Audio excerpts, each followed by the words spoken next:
শীতকাল মানেই বিয়ের মৌসুময়, আর বিয়ের মরশুমে নবদম্পতিরা শুরু করেছেন তাদের নতুন জীবন। আর বাঙালি বিয়ে মানেই উৎসব, আনন্দ, হই হুল্লোড়। তবে নতুন জীবনের শুরুর আনন্দ একটু অন্যরকমভাবে ভাগ করে নিতে চেয়েছিলেন মগরার নবদম্পতি সঞ্জু এবং অর্পিতা। বিয়েতে নিমন্ত্রিতরা যেমন রয়েছেন, ঠিক তেমনই নিমন্ত্রিত হয়েছিলেন পথসারমেয়রাও। সোমবার রাতে বিয়ের শেষে পেট ভরে বিয়েবাড়ির ভোজন করল মগরা এলাকার কয়েকশো পথকুকুর। কথায় আছে, জীবে প্রেম করে যেই জন সেই জন সেবিছে ঈশ্বর। জীবনের প্রতিটি মানুষেরা যে জীবেদের প্রতি ভালোবাসার, সেই ভালোবাসারই নতুন দৃষ্টান্ত তৈরি করেছেন মগরার এই নবদম্পতি সঞ্জু এবং অর্পিতা। বিয়ের দিনে তারা নিমন্ত্রণ করেছিলেন কয়েকশো পথকুকুরকে নৈশ ভোজের জন্য। সেই নিয়েই রীতিমতন ব্যানার পোস্টার বানিয়ে বিয়ের শেষে কুকুরদের খাওয়াতে বেরিয়ে পড়েছিলেন পরিবারের লোকজনেরাই। সঙ্গে ছিলেন সাহায্য করার জন্য লায়ন্স ক্লাব অফ হুগলির রুরাল।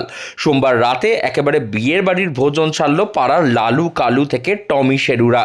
ভাত, মাংস, এলাহি আয়োজন ছিল কুকুরদের জন্য। নমস্কার, নমস্কার, আমি অর্পিতা। আমি সঞ্জু। আচ্ছা, আজকে আমরা নতুন জীবনে শুরু করতে চলেছি বা করে ফেলেছি অলরেডি। তো আজকে আমাদের এই বিবাহ উপলক্ষে আমরা অবলা পথ সারমেয়দের জন্য কিছু সামান্য আয়োজন করেছিলাম। আমার মনে হয় প্রত্যেকেরই এরকম ছোটো ছোটো উদ্যোগগুলো নেওয়া উচিত, যাতে তাদের কথাটাও একটু মাথায় রেখে আমরা একটু খুশি হতে পারি। কারণ এই অনুষ্ঠান তো চলতেই থাকে, তাদের কথা ভাবাটা আমরা ভুলে যাই। তো এরকম উদ্যোগ যদি প্রত্যেকেই নিতে পারে তো তাদেরও ভালো লাগবে এবং আমরাও আজকে খুব খুশি হয়েছি। ধন্যবাদ। এই বিষয়ে সঞ্জু এবং অর্পিতা সেই নবদম্পতি তারা জানান, বিবাহ অনুষ্ঠান বা যে কোনো রকম উৎসব বাড়ির সব জায়গাতেই পরিবার, আত্মীয় স্বজন নিয়ে মানুষজন মেতে ওঠেন আনন্দে।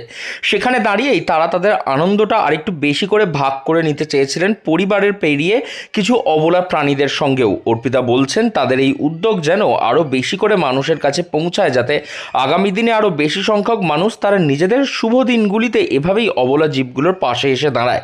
বিয়েবাড়ি উপলক্ষে মগরা এলাকার কয়েকশো পথকুকুরকে তারা খাওয়ানোর উদ্যোগ নিয়েছিলেন।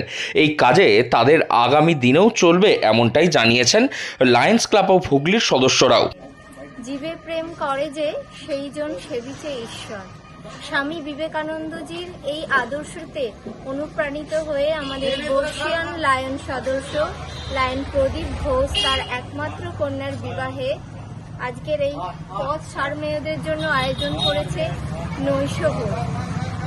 তো আমাদের ক্লাবের সমস্ত মেম্বার্সরা এসছেন এবং আমরা এই সবাই মিলে এই অ্যাক্টিভিটিটা করছি। ভীষণ ভীষণ ভালো লাগছে, একটা অন্যরকম অনুভূতি হচ্ছে। আজকে এই অবলাগুলো পেট ভরে খাচ্ছে। আমি সচরাচর কুকুরকে একটু ভয়ই পাই, কিন্তু আজকে ওদের পাতে খাবার তুলে দিচ্ছি এবং আমার ব্যক্তিগতভাবে ভীষণ ভাল লাগছে। আমরা সবাই মিলে চলুন না এই ছোট ছোট উদ্যোগগুলো নিই এবং পৃথিবীটাকে অনেক অনেক সুন্দর করে গড়ে তুলি। নমস্কার, শুভরাত্রি।